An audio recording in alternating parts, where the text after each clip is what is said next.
Hey guys, আসসালামু আলাইকুম, welcome to my channel, welcome to another new video. পুরনো মন্দির ভেঙে ফেলার পর লোকদের মৃত্যু হচ্ছে। সত্য উদ্ঘাটন করতে গিয়ে ভয়াবহ আমের খুনের রহস্য বের হয়। ভালোবাসা নাকি অভিনয়, এর পিছনে কারা জড়িয়ে আছে তা জানতে হলে পুরো ভিডিওটি দেখতে হবে। সম্পূর্ণ ভিডিওটি দেখবেন, আশা করি ভালো লাগবে। ডিসক্লেমার, বাচ্চারা দূরে থাকো। মুভির শুরুতে ইন্ডিয়ার মাদুরাই শহর দেখতে পাই। রাতিরাম কল দিলে অপর প্রান্ত চেন্নাই শহরে ফোন বেজে উঠে, কিন্তু মেয়েটি বাবার কল রিসিভ করে না। তার নাম রাতিরাম, আর রাতিরাম কষ্ট পেয়ে টেবিলে ফোন রেখে দেয়। কিছুক্ষণ পর আবার ট্রাই করে, কাজের ব্যস্ত থাকার কারণে কল রিসিভ করে না। আর হাতের ইশারা দিয়ে পুরনো একটি ঘর ভেঙে ফেলতে বলে। হামার দিয়ে ঘরটি ভেঙে ফেলতে থাকে, আর কয়েকবার হিট করাতে প্রথমে ঘন্টি, সাথে ঘরটি ভেঙে নিচে পড়ে যায়। তার আওয়াজ পেয়ে মিতালি পিছনে তাকায়। মিতালি একজন বাড়ির ডিজাইনার। পরে রাত হলে রাতিরাম বাইকে করে বাসে আসতেছিল। হঠাৎ করে মাকড়সার জালের মতো রাতিরামের গায়ে এসে পড়ে, আর অনেকবার পড়াতে উপরে তাকায়, আর সামনে যেতে অ্যাক্সিডেন্ট করে। রাতিরাম আহত অবস্থায় ছিল। সামনে একজনকে দাঁড়িয়ে থাকতে দেখে রাতিরাম সাহায্যের জন্য উপরে উঠায়, আর হাতে বরফের খাস কাটা হয়ে নিচে পড়ে যায়। পরে ঘন জঙ্গলে রাতিরাম দাঁড়িয়ে ছিল, আর পিছন দিয়ে কেউ আসাতে রাতিরাম ঘুরে দাঁড়ায়। এই বাজে স্বপ্ন দেখে মিতালির ঘুম ভেঙে যায়, আর উঠে বসে দুশ্চিন্তা করে। পরে সিং কোম্পানিতে আসে। তার নাম বিক্রম। বিক্রম অফিসে প্রবেশ করে, আর বিল্ডিং এর স্ট্রাকচারের পাশে মন্দিরের অবকাঠামো তৈরি না হওয়ার কারণে বিনায়ককে ডাকে। বিনায়ক বলে, স্যার কি হয়েছে? বিক্রম বলে, 3 মাস হয়ে গেল, সম্পূর্ণ বাড়ির স্ট্রাকচার এখন শেষ হলো না। বিনায়ক বলে, বিল্ডিং এর মডেল সাবমিট করা শেষ, শুধু মন্দিরের কাজটা বাকি। বিক্রম বলে, কেন?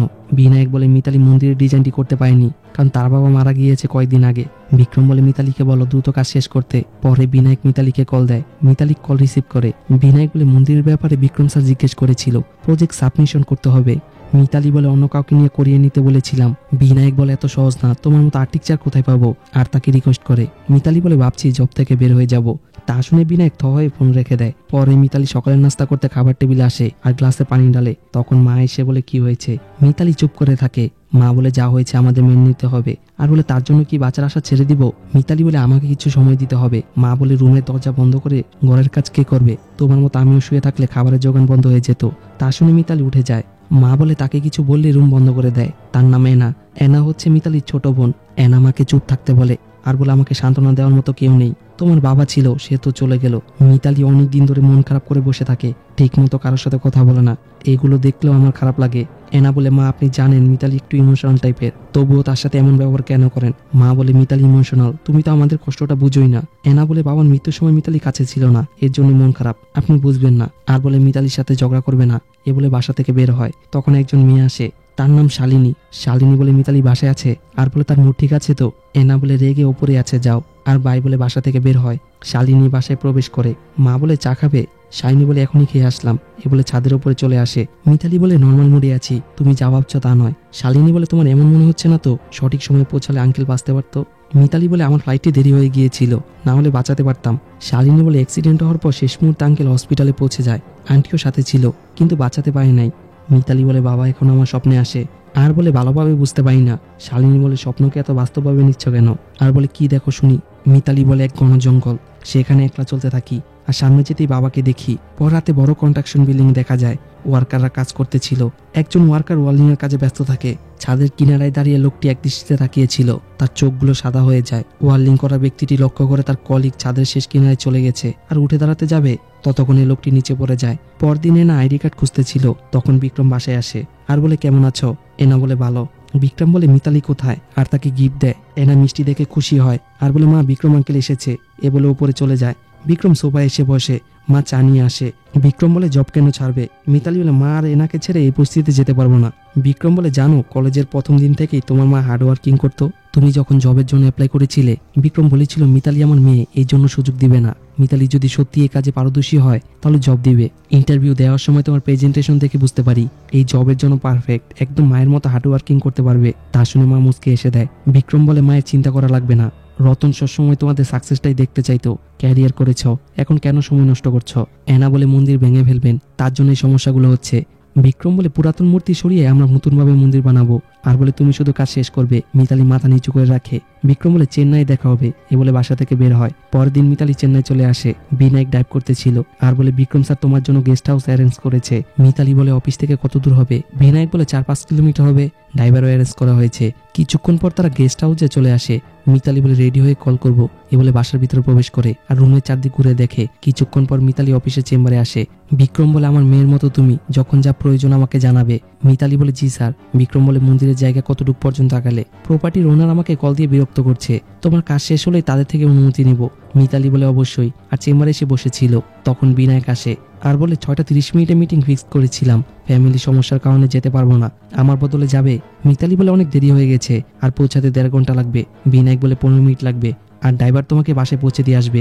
মিতালি বলে আমার কাছে তো কোনো আপডেট নেই। বিনায়ক বলে সমস্যা নেই, কন্ট্রাক্টর শুধু পরিবর্তন করতে দেখাবে। মিতালি বলে জুনিয়রদের পাঠাও। বিনায়ক বলে তারা উল্টোপাল্টা করে ফেলবে, আর অনেক রিকোয়েস্ট করে বলে বিক্রম স্যারকে বলবে না, এ বলে চলে যায়। মিতালি মুস্কি আসে আর সুয়াতির সাথে দেখা করতে আসে। ড্রাইভার বলে সুয়াতি তো একটু আগে চলে গেছে। মিতালি বলে কন্ট্রাকশন সাইটে যেতে হবে। বিনায়ক কিছু বলেনি? ড্রাইভার বলে না। মিতালি বুঝতে পারে তাকে মিথ্যা বলা হয়েছে। ড্রাইভার বিরক্ত বোধ হয়ে হর্ন বাজাতে ছিল আর বলে অফিসে কবে থেকে জয়েন করেছেন? ড্রাইভার বলে 1 বছর ধরে, এর আগে আইটি কোম্পানিতে কাজ করতাম। মিতালি বলে কতক্ষণ লাগবে পৌঁছাতে? ড্রাইভার বলে তাড়াতাড়ি পৌঁছে যাব, আর কন্ট্রাকশনে এসে পড়ে। মিতালি গাড়ি থেকে নেমে পড়ে, ড্রাইভার বেন্টি ব্যাগ দিতে গিয়ে পড়ে যায় আর তাড়াহুড়ো করে। মিতালি বলে কোনো সমস্যা হয়েছে? ড্রাইভার বলে আমার ওয়াইফ প্রেগনেন্ট, তার বাবা মা নেই তো, ব্যথা উঠে গেছে, হসপিটালে দিয়ে চলে আসবো। মিতালি বলে মিটিং শেষ হতে 20 মিনিট লাগবে, তাড়াতাড়ি গিয়ে আবার আসবে। পরে কন্ট্রাক্টর বলে কম রেটে কাজ করে দিতাম, জিনিসপত্রের দাম অনেক বেড়ে গেছে, আগের রেট অনুযায়ী কাজ করলে আমার অনেক লোকসান হয়ে যাবে। মিতালি বলে বিক্রম স্যারকে বলতে হবে। তখন বিল্ডিং এর ওপর থেকে আরেকজন ওয়ার্কার পড়ে যায়, তা দেখে কন্ট্রাক্টর বলে ভাগ্যটাই খারাপ, এর খরচ আমাকে দিতে হবে।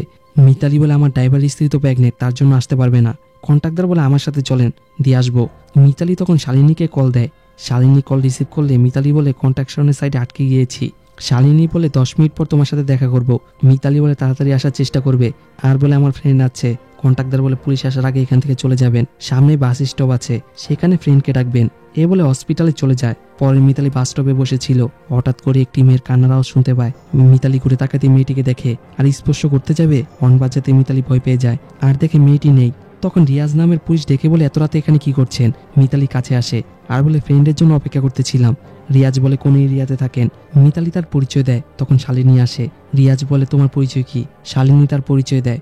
রিয়াজ বলে মিডিয়াতে কাজ করো, দেশের কি পরিস্থিতি জানো, ফ্রেন্ডকে একা ছেড়ে কেউ যায়, নিজের খেয়াল রাখবে। এ বলে রিয়াজরা চলে যায়। শালিনী আর মিতালিকে বাসায় পৌঁছে দেয়। মিতালি গাড়ি থেকে নেমে যেতেছিল, তার নাম বিশ্বাস। বিশ্বাস বলে মিতালি ঠিক আছে? শালিনী বলে 4 মাস আগে তার বাবার অ্যাক্সিডেন্ট হয়েছিল, আর বলে এমকেবি কন্ট্রাকশন সাইডে আরেকটি অ্যাক্সিডেন্ট হয়েছিল। বিশ্বাস বলে 4 মাসে 5টি অ্যাক্সিডেন্ট একই জায়গা হলো। পরে সিন পুলিশ স্টেশনে আসে। অফিসার বলে তোমাকে দ্রুত কেস ক্লোজ করতে বলেছিলাম। রিয়াজ বলে ইনভেস্টিগেশনের জন্য আমাকে সময় দিতে হবে, আর বলে কিছুদিনের মধ্যে জেনে যাব কন্ট্রাকশন সাইডে অ্যাক্সিডেন্ট নয়, অন্য কিছু হবে। অফিসার বলে আঙ্গুল থেকে আংটি না বের হলে ব্যাখ্যা করতে হয়। উপদেশ দিচ্ছি এ বলে চলে যায়। তখন শালিনী সিবি স্যারের কাছে রিপোর্ট করাতে আসে, আর বলে আপনার ফোন নম্বর দেওয়া যাবে? সাথে লজ্জা পেতেছিল।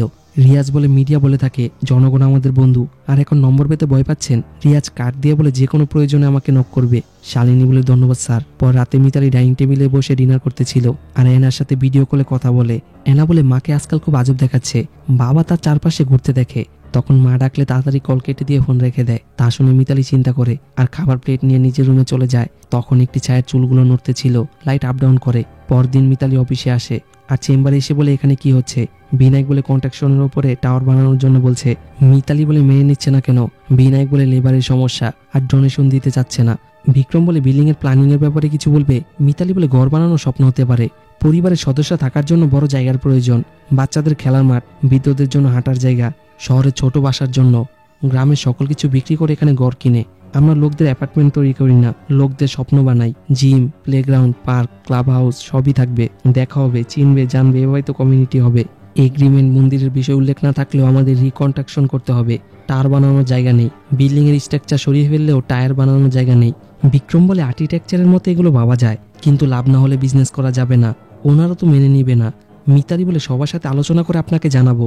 বিক্রম বলে যা করবে তাড়াতাড়ি, আর বিনায়ককে হেল্প করতে বলে। বিনায়ক বলে ওকে স্যার। মিতালি বাসায় আসে আর বলে তোমার নাম কি? বনিতা তার নাম বলে, আর বলে এখানে কাজ করি। মিতালি ব্যাগ রেখে দিয়ে খাটে বসে। বনিতা বলে ম্যাডাম আপনার রুম পরিষ্কার করে দিব? মিতালি বলে জিজ্ঞেস কেন করছো? বনিতা বলে মারিয়া ম্যাডামের রুম প্রবেশ করার জন্য অনুমতি নিতে হয়। মিতালি বলে আমার রুমে প্রবেশ করার জন্য কোনো অনুমতি লাগবে না। বনিতা খুশি হয়ে রুম পরিষ্কার করে। মা কল রিসিভ করে বলে তোমার বাসার মারিয়া খারাপ ব্যবহার করে। তখন মারিয়াকে তার বয়ফ্রেন্ড বাসায় এগিয়ে দেয়। মিতালি বলে সমস্যা করে। মারিয়া বলে বনিতার কাছে ডুপ্লিকেট চাবি আছে, আর মিতালিকে চাবি দিয়ে বলে রাতে আমাকে ডিস্টার্ব করবে না। এ বলে উপরে চলে আসে। পর রাতে মিতালি আট করতেছিল।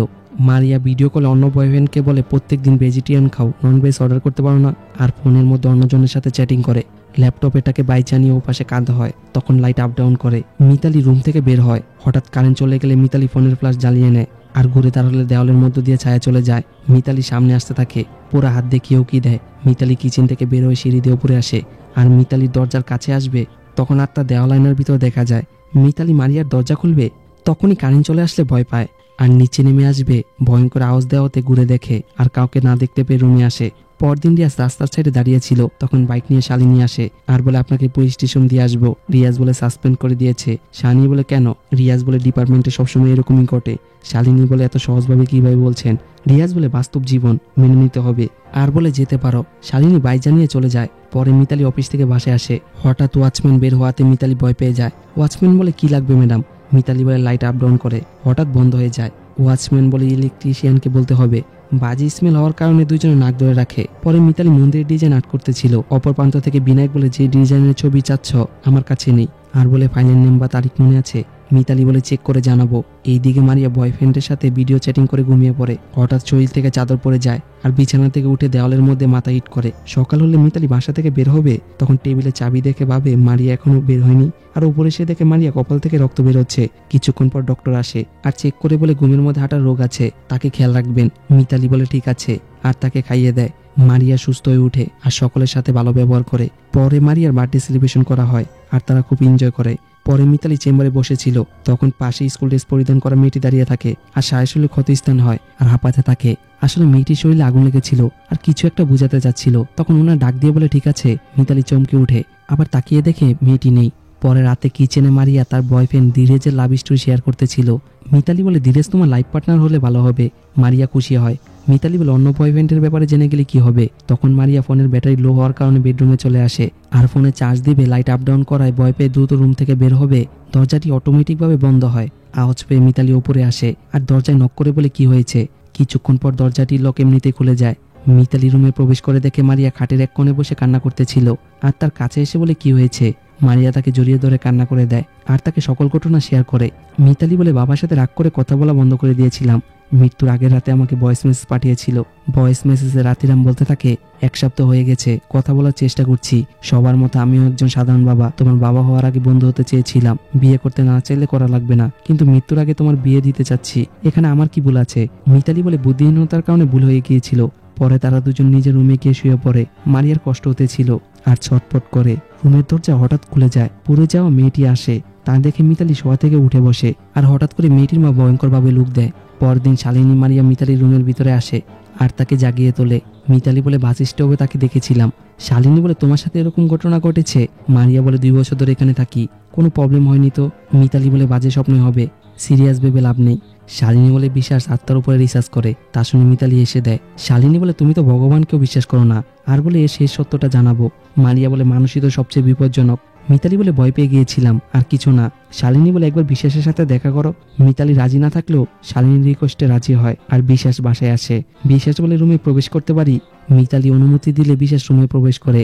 মিতালির রুম চারপাশ দেখে উপরে আসে আর দেওয়াল আয়নার সামনে এসে বলে তোমার ঘুমে সমস্যা হয়? মারিয়া বলে অনেক সময় হয়। বিশ্বাস মারিয়া হাত ধরে আর চোখ মেলে বলে কোনো সমস্যা নেই। মিতালি বলে সায়েন্স থাকা সত্ত্বেও আত্মা বিশ্বাস করতে হবে। বিশ্বাস বলে পেট আত্মা যাই নাম দেন না কেন প্রথমে স্বপ্নে আসে, গবেষণা করে সত্যটা উদ্ঘাটন করে। আরেক বিষয় হচ্ছে প্যারানর্মাল এনার্জি। ভালো এনার্জির মতো খারাপ এনার্জিও আমাদের কাছে আসে। মিতালি বলে এই অনুভূতি আমরাই বুঝতে পারছি কেন? মিতালি বলে কিভাবে বুঝবো, কি বলতে চাইছে? বিশ্বাস বলে প্রফেসরের সাথে দেখা করতে হবে। মিতালি বলে ঘটনা আমাদের মাঝে থাকাটা ভালো হবে, আর বলে অন্য কোনো ব্যবস্থা নেই যে আত্মা কি বলতে চাইছে। বিশ্বাস বলে এনার্জিকে জিজ্ঞেস করতে পারি, কিছুটা কষ্টসাধ্য আছে। মিতালি বলে আপনারও ভয় লাগে? বিশ্বাস বলে তোমাদের বিরক্ত করার কারণ কি ভালো করে জানতে হবে। এবারে তারা পুরোনো বাস স্টপে চলে আসে। মিতালি বলে আমাকে কোথায় নিয়ে আসলে? বিশ্বাস বলে এখানে আত্মাকে প্রথম দেখেছিলে। মিতালি অবাক হয়ে বলে বাস স্টপটি আরো পুরনো ছিল। শালিনী বলে ওই দিন এখানে নামিয়ে দিয়েছিলাম। বিশ্বাস বলে হতে পারে মেয়েটি তোমাকে এখানেই দেখেছিল। মিতালি বলে মেয়েটির সাথে এখানে কিছু হয়েছিল। পরে মিতালি ফোনে বলতে থাকে মিডিয়া ইন্টারনেট থেকে জানতে পারি 1986 থেকে এই পর্যন্ত 40টি অ্যাক্সিডেন্ট হয়েছিল, 32 জন আহত হয়েছিল আর 8 জনের মৃত্যু। মিতালি বলে 1986 এর আগে ইনফরমেশন নেই। শালিনী বলে তার আগে তো রাস্তায় ছিল না। মিতালি বলে টোটাল কতটি অ্যাক্সিডেন্ট হয়েছিল? শালিনী বলে পুলিশের রিপোর্ট অনুযায়ী 660টি ডেট রিপোর্ট আছে। ওই রোডে অ্যাক্সিডেন্টে 2বার স্পট ডেট হয়েছিল, কিন্তু তাদের কোনো ইনফরমেশন পাওয়া যায়নি। ঘটনাটি ঘটেছিল 1992-তে আর 1996-এ এই 4 বছরে 6 জনের মৃত্যু হয়েছিল। 19 জনের এখন পর্যন্ত মৃত্যু হয়েছে। আছে। মিতালি বলে তাদের মধ্যে মেয়ে কয়জন ছিল। শালিনী বলে জিজ্ঞাসাবাদের মাধ্যমে জানতে হবে। পরে ঈশানী আর মিতালি রিয়াজের সাথে দেখা করে আর এই ইনফরমেশনগুলো রিয়াজকে দিয়ে বলে এর সমাধান লাগবে। রিয়াজ বলে চেষ্টা করব। পরে মিতালি বলে লিস্টে কোনো ফিমেল নেই। রিয়াজ বলে না। মিতালি বলে দুইজনের মৃত্যু না রোডে হয়েছে, বাস স্টপে। পরে বিশ্বাসকে কল দিয়ে রিসিভ করে বলে শালিনী বলো কোনো সমাধান নাকি খুঁজে পাচ্ছ না। মিতালি বলে এখন কি করব।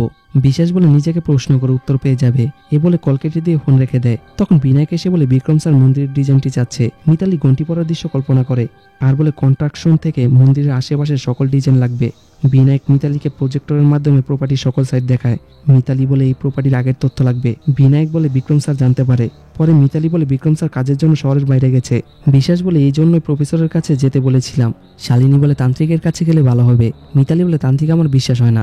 তখন বিশ্বাস হাত ধরলে রাতিরামের ভয়ঙ্কর চেহারা ধারণ করে বলে কেন বিশ্বাস হবে না। তাতে মিতালি ভয় পেয়ে যায়। বিশ্বাস বলে হাতে কি হয়েছে। মিতালি হাতে ছাপ দেখে রাগ করলেও কাউকে বুঝতে দেয় না। পরে মিতালি নিজের বাসায় আসে। এনা নিজের রুমে এসে নিজের ব্যাগ গুছাতে ছিল। ছায়া বুঝতে পেরে পাশের রুমে তাকায় আর কিছু না দেখে বের হবে আর বলে দিদি কখন আসলে। মিতালি কিছু না বলে ডকুমেন্ট খুঁজে এনা অফিসে যাওয়ার জন্য বাসা থেকে বের হয় আর রাতিরামের অ্যাক্সিডেন্ট হওয়ার সময় সাথে থাকা ব্যাগের ডকুমেন্টগুলো খুঁজে পায় আর শালিনীকে কল দেয়। কল রিসিভ করলে মিতালি বলে 1992 2 ভাই অ্যাক্সিডেন্ট হয়েছিল, তার ছবি পাওয়া গেছে। শালিনী বলে তাদের ছবি তোমার বাবার ব্যাগে কি করে। মিতালি বলে ছবি ছাড়া আর কোনো ইনফরমেশন নেই আর তাকে বাসার ছবি তুলে পাঠায়। সাথে বলে ছবিতে রয়্যাল স্টুডিওর নাম আছে। পরে শালিনী আর রিয়াজ রয়্যাল স্টুডিওতে আসে। রিয়াজ তার পরিচয় দেয় আর বাসার ছবি দেখিয়ে বলে এই ফটো কে তুলেছে। তার নাম চন্দন। চন্দন বলে আমার বাবা তুলেছে হয়তো। শালিনী ছবি দেখালে রিয়াজ বলে জানা সূত্রে অ্যাক্সিডেন্টে মারা গিয়েছিল তারা। চন্দন বলে অ্যাক্সিডেন্টে 2 জন নয় 3 জনের মৃত্যু হয়েছিল। তা শুনে তারা 2 জন অবাক হয়। চন্দন স্টুডিও থেকে আরেকটি অ্যালবাম নিয়ে এসে বলে 2 জনের মৃত্যু দেখে অন্য ভাই মারা গিয়েছিল। পরে শালিনী মিতালিকে বলে 2 জন না 3 জন মারা গিয়েছিল। তাদের রোডের সাথে কোনো সম্পর্ক নেই, কিন্তু জমি নিয়ে তাদের ঝামেলা ছিল। পরে মিতালি বিক্রমের কাছে আসে। মিতালি বলে কাঠামো তৈরি করার আগে ছোট বাসা ছিল, তা কার ছিল। বিক্রম বলে ওনার বাবার। বিক্রম বলে তার বাবা হার্ট অ্যাটাকে মারা গিয়েছিল। মিতালি বলে ওনার আমেরিকা থেকে আসে না কেন। বিক্রম বলে নাম মনে আসছে না, কিন্তু একজন নারী ছিল। পরে সিন বাসায় আসে। রিয়াজ বলে তুমি যে মেয়েকে খুঁজো আর প্রপার্টি যার তারা কি সেম মেয়ে। রিয়াজ বলে অ্যাক্সিডেন্ট কত সালে হয়েছিল। মিতালি বলে 1992-তে। রিয়াজ বলে পুলিশ রেকর্ড অ্যাক্সিডেন্টের ফাইল পাওয়া যাবে, স্পটের জায়গা সাথে অ্যাড্রেসও। শালিনী বলে উইটনেসের ডকুমেন্ট পাওয়া যাবে। রিয়াজ বলে না, কিন্তু এই কেসে ইনভেস্টিগেশন করার পুলিশ অফিসার পাওয়া গেলে মেয়েটির নাম জানা যেত। পরে রিয়াজ পুলিশ স্টেশনে আসে আর 2 ভাইয়ের কেস ফাইলটি সংগ্রহ করে। পুলিশ বলে স্যার এই কেসে যে ইনভেস্টিগেশন করতো তার নাম কুমার, তার অ্যাড্রেস সংগ্রহ করে মেসেজ করে দিব, কিন্তু তার বাসা পর্যন্ত গাড়ি যাবে না। পরে তারা 3 জন মিডিয়ার পরিচয় দিয়ে কুমারের বাসায় আসে। মিতালি ছবি দেখিয়ে বলে 1992-তে এদের অ্যাক্সিডেন্টে মৃত্যু হয়েছিল, তাদের ডিটেলস লাগবে। কুমার ছবি দেখে বলে তাদের শহরে অনেক নাম ছিল, কন্ট্রাকশনের বিজনেস করতো, রোড অ্যাক্সিডেন্ট হয়েছিল তাদের। যখন স্পটে পৌঁছালাম ট্রাক ড্রাইভার বেঁকে যায়। সাধারণ জনগণ ড্রাইভার আর ট্রাকের সম্পর্কে কেউ বলতে পারে না। আর কিছুদিন যেতে কেস ক্লোজ হয়ে যায়। মিতালি ছবি দেখিয়ে বলে এই বাসাটির ব্যাপারে জানেন। কুমার বলে একজন নারীর, তার নাম মনে নেই, বিধবা ছিল, তার 14 বছরের মেয়ে ছিল। মেয়ের মৃত্যুতে নিজে আত্মহত্যা করেছিল। মিতালি বলে কেন। কুমার বলে বিধবা মহিলাটির অবৈধ সম্পর্ক ছিল। বিধবা মহিলাটি তার ভালোবাসা মানুষের সাথে অন্য জায়গায় সেটেল হতে চেয়েছিল। তার জন্য 3 ভাইয়ের কাছে মন্দিরের প্রপার্টি বিক্রি করেছিল, কিন্তু বিধবার ভালোবাসার মানুষটি বেগে গিয়েছিল। যাওয়ার আগে বলেছিল 4 দিনের মধ্যে এসে যাব, না আসাতে আর বাড়ি বিক্রির কষ্টে আত্মহত্যা করেছিল। মিতালি বলে জিজ্ঞাসাবাদ করা হয়েছিল তাদের 3 জনকে, কিন্তু বেগে যাওয়ার ব্যক্তির ব্যাপারে কেউ জানে না। রিয়াজ বলে তাদের 3 জনকে ভালোভাবে জিজ্ঞাসাবাদ করে জেলখানায় ঢুকিয়ে রাখা উচিত ছিল। কুমার বলে বিনা কমপ্লেনে তার অ্যারেস্ট করতে পারি না। মিতালি রাতিরামের ছবি দেখিয়ে বলে তাকে চিনেন। কুমার বলে তাকে কখনো দেখি নাই, আর উঠে চলে যাবে। রিয়াজ বলে বিধবা যাকে ভালোবেসেছিল তার নাম কি। কুমার পিছনে ঘুরে বলে রাম, আর তারা 3 জন বাসা থেকে বের হয়। মিতালি বলে রাতিরামের সাথে কুমারের দেখা পর্যন্ত দূরে থাক, সাক্ষাৎ হয়নি। শালিনী বলে টেনশন নিচ্ছ। মিতালি বলে নিব না কেন, অ্যাক্সিডেন্টের পর বাবার পিছনে নারী ছিল। রিয়াজ বলে এখন কি করবে। মিতালি বলে রামকে বের করতে হবে, আর বলে তাকে খুঁজে পেয়ে গেলে এই কেসের সাথে রাতিরামের কি সম্পর্ক জানা যাবে। রিয়াজ বলে রাম বেঁচে আছে নাকি মরে গেছে জানা নেই, কোথায় খুঁজবো তাকে, এমনিতে অনেকদিন হয়ে গেছে। মিতালি বলে কন্ট্রাকশন সাইডে অলরেডি 4 জনের মৃত্যু হয়ে গেছে, সঠিক তদন্ত না করতে পারলে সাধারণ জনগণ মরতেই থাকবে। পর রাতে কুমার খাবার খেতে ছিল, তার নাম আদি। আদি বলে তাদের সাথে ভালো ব্যবহার করলে কিছু বকশিস দিয়ে যেত। কুমার বলে আমাকে বিক্রি করে দাও। আদি বলে তোমাকে কিনবে কে। কুমার বলে ইনকাম যদি নাই করতাম রাস্তায় পড়ে থাকতে। আর ডিনার করে উঠে যাবে, আদি ধরতে আসলে তার সাথে খারাপ ব্যবহার করে। তাতে আদি রাগ করে বাসা থেকে বের হয়। কুমার বিছানায় আসে আর বলে যখন চলে যাব বাবার মর্ম বুঝবে। তখন উপরের দেওয়াল থেকে লালা পড়ে। কুমার উপরে তাকালে আত্মাটি হঠাৎ করে তাকে ভয় দেখায়। কুমার ফ্লোরে গিয়ে পড়ে। আত্মাটি কুমারের খাটটি সোজা করে দাঁড় করিয়ে রাখে। তা দেখে কুমার দ্রুত রুম থেকে বের হবে, তাকে হিট করে আবার ফ্লোরে ফেলে দেয়। লাইট আপ ডাউন করে। কুমার দ্রুত সোলার কাঠি জ্বালিয়ে মোমবাতি ধরাতে যাবে, আগুন তার মুখমণ্ডলে লেগে যেতে থাকে। কুমার অনেক ভয় পেয়ে রুম থেকে দৌড়ে বের হবে। আত্মাটি তাকে এমনভাবে হিট করে টেবিলের নিচে গিয়ে পড়ে, আর আত্মাটি তার গলায় ধরে শূন্যে তুলে খুন করে। পরে কুমারের মৃত্যুর নিউজ পত্রিকায় দেখিয়ে বিশ্বাস বলে সাথে নিয়ে গেলে এমনটা হতো না। শালিনী বলে উত্তেজিত হচ্ছ কেন? তখন রিয়াজ দুটি কেস ফাইল নিয়ে আসে। মিতালি বলে আর ডকুমেন্ট নেই।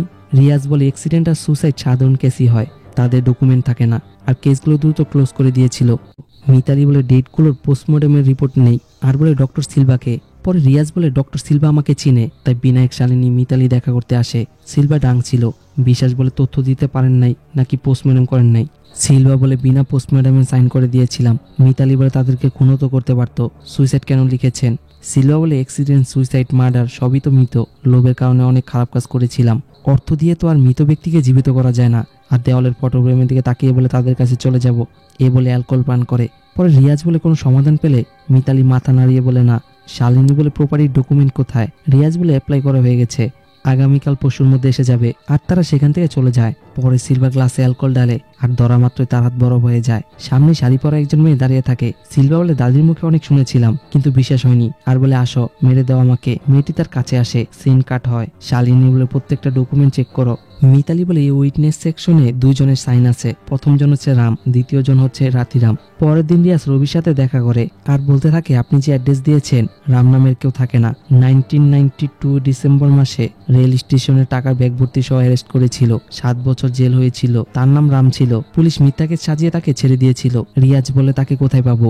রবি বলে রামের সাথে জেলখানায় পান্ডের ভালো সম্পর্ক ছিল। এই পান্ডেকে খুঁজে পেলে রামকে পাওয়া যাবে। রিয়াজ বলে রামের ছবি আছে তোমার কাছে? রবি বলে পুরনো কেসে খুঁজতে হবে। রিয়াজ তখন মিতালিকে কল দেয়। মিতালি কল রিসিভ করলে রিয়াজ বলে রামের সাথে পান্ডের ভালো সম্পর্ক ছিল, আর বলে পান্ডেকে খুঁজে ডিটেলস বের করতে হবে। মিতালি বলে তাকে খুঁজবো কিভাবে? রিয়াজ বলে কুণ্ডতে যাও, 2 দিন পর তোমাদের সাথে দেখা হবে, আর সকলে মিলে পান্ডেকে খুঁজবো। পরে তারা কুণ্ডতে আসে আর পান্ডেকে খোঁজার উদ্দেশ্যে বের হয়। সাথে একজনের সাথে দেখা করে। লোকটি বলে পান্ডে জেল থেকে বের হওয়ার পর আমার সাথেই ছিল। লেক এরিয়াতে পান্ডেকে দোকান করে দেওয়া হয়েছিল। সকল কালো কাজ ছেড়ে নম্র হয়ে দোকান চালাতো। হঠাৎ সুইসাইড পয়েন্টে এসে আত্মহত্যা করে। বিশ্বাস বলে কেন? লোকটি বলে জানা নেই। বিশ্বাস বলে 1999-তে পান্ডের সাথে রাম জেলখানা থেকে বের হয়, আর বলে রামের সম্পর্কে কিছু জানো? লোকটি বলে তার কোনো ছবি হবে? বিশ্বাস বলে এখানে যখন এসেছিল তার বয়স 35-এর মতো হবে। লোকটি বলে জানা নেই। আর বলে কালীমাতা মন্দিরের পাশে যান, পান্ডের বাসা দেখিয়ে দিবে।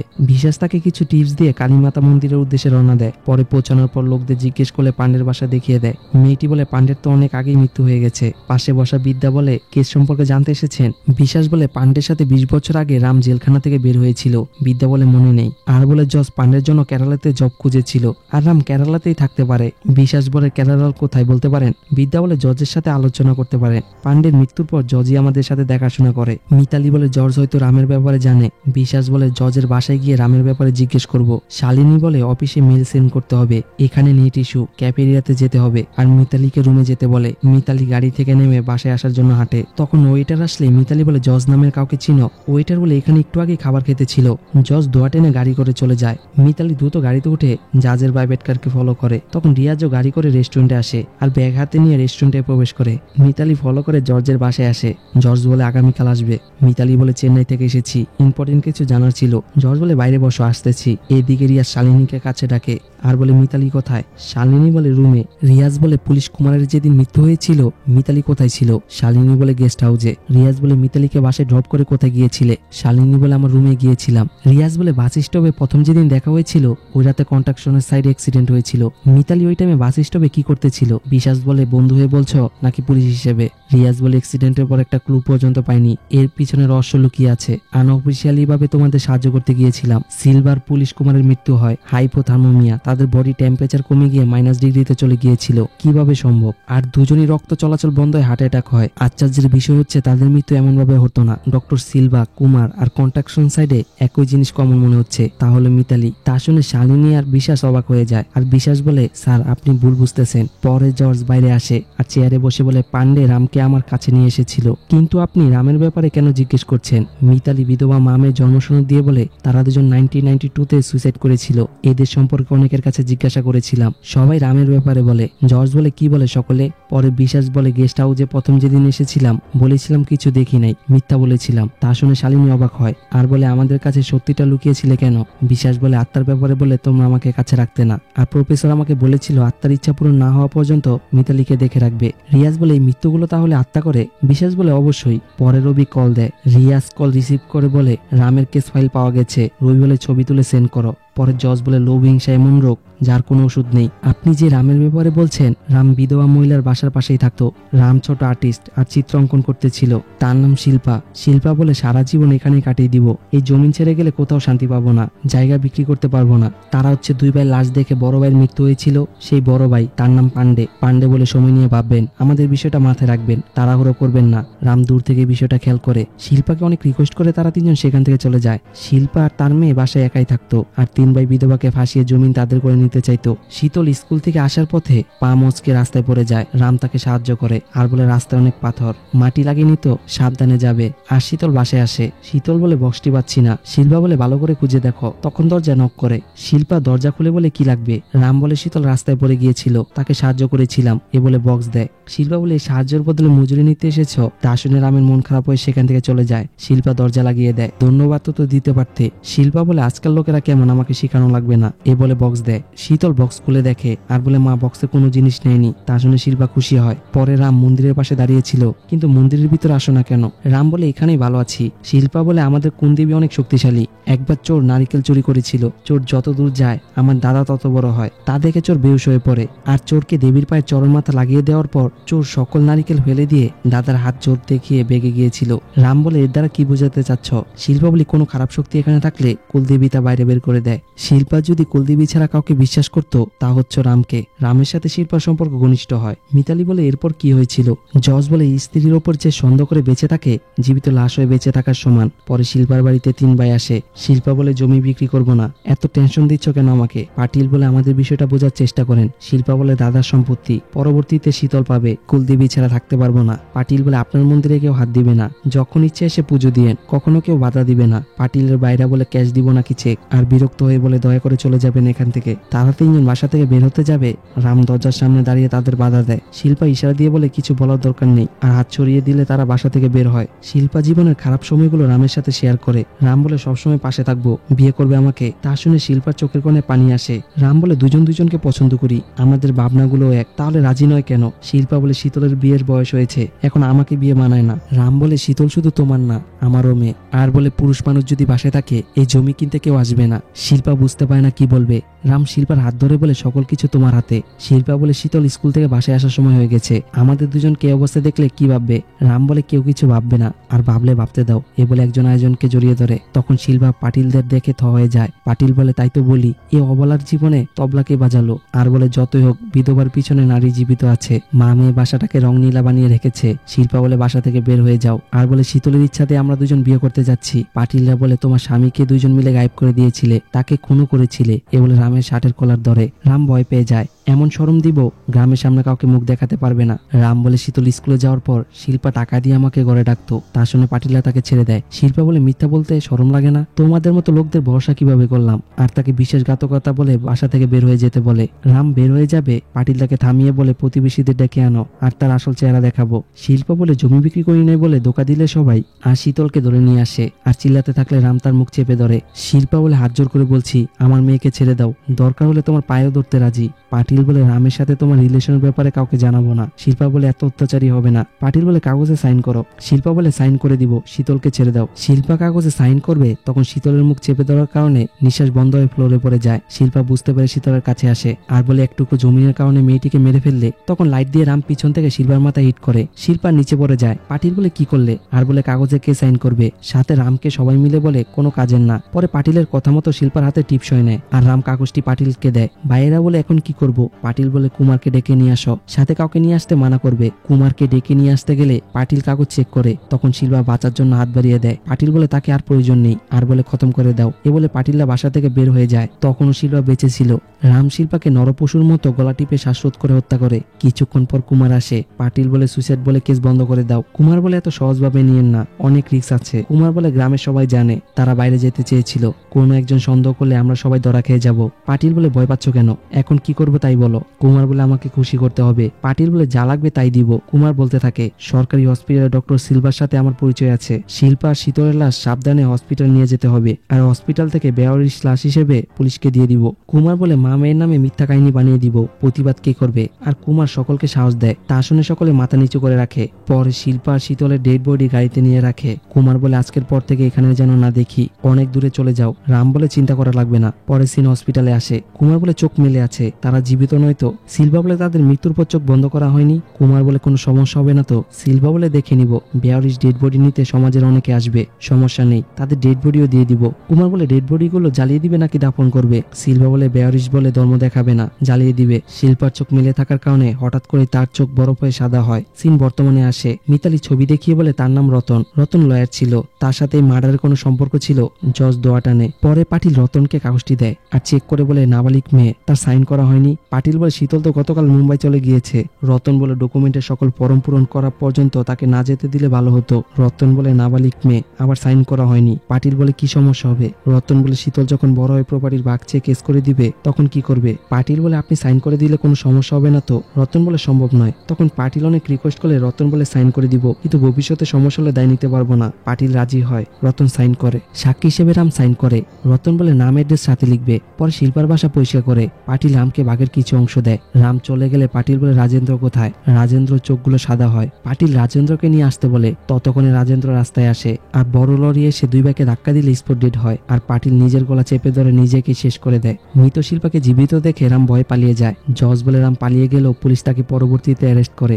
আর বলে আপনি এসব কেন জানতে চাচ্ছেন। তখন রিয়াজ কল দেয়। মিতালি কল রিসিভ করে। রামের ছবি তোমাকে সেন্ড করা হয়েছে, চেক করো। মিতালি বলে ওকে। আর কল কেটে দিয়ে সেন্ড করা ছবি দেখে বলে আপনি রাম। জজ মুস্কি এসে দোয়া টেনে বলে কে হবে তাহলে। মিতালি বলে অ্যাডভোকেট রতন, আমার বাবা। তার সম্পর্কে কি জানেন। রাম বলে ওই দিন রাতে কাগজে সাইন দেওয়ার পর পাটিল তোমার হাতে পেমেন্ট দেয়। রাম বলে এখান থেকে চলে যাও। মিতালি বলে কর্মে সাজা দিয়ে নেই, তারপর যাব। আর বলে পুলিশকে সকল কিছু বলে দিব। রাম বলে পান্ডে সুইসাইড পয়েন্টে আত্মহত্যা করেছিল আর শান্তি মতো বাঁচতে দিবে না, এ বলে মিতালির গলা চেপে ধরে। মিতালি বলে আমাকে মেরে ফেললে তোমার সকল সত্যটা সামনে এসে যাবে। রাম বলে মন্দির না ভেঙে ফেলা পর্যন্ত আমার কিছু হবে না। তখন মিতালি থাপ্পড় দিলে রাম নিচে গিয়ে পড়ে। আর মিতালি বলে মন্দির তো অনেক আগেই ভেঙে ফেলা হয়েছে। তা শুনে রাম বাকরুদ্ধ হয়। তখন গাড়ি করে বিশেষ যা আসে। রিয়াজ মিতালিকে ধরে ফেলে আর শালিনীদের কাছে রেখে রামের পিছনে। রাম জঙ্গলের ভিতরে দৌড়ায়। রিয়াজও তার পিছনে দৌড়াতে থাকে। রাম কিছু একটা দেখে ভয় পেয়ে যায়। গাছগুলো বরফ হয়ে ছেয়ে যায় আর রামের ডান পা বরফ হওয়ার কারণে উপর হয়ে মাটিতে পড়ে আর সারা শরীর বরফ হয়ে যায়। তখন শিল্পা হাত দিয়ে টাচ করলে রামের বডি ছিন্ন বিচ্ছিন্ন হয়ে যায়। দূর থেকে রিয়াজ দেখে ভয় পায় আর বরফগুলো উপরে চলে আসে। এখানে মুভির এন্ডিং হয়। তো গাইস, ভিডিওটি যদি ভালো লাগে অবশ্যই লাইক করবেন, শেয়ার করবেন। আর আপনি যদি চ্যানেল নতুন হয়ে থাকেন অবশ্যই সাবস্ক্রাইব করবেন। অলরেডি যারা সাবস্ক্রাইব করেছে অসংখ্য ধন্যবাদ। আসসালামু আলাইকুম।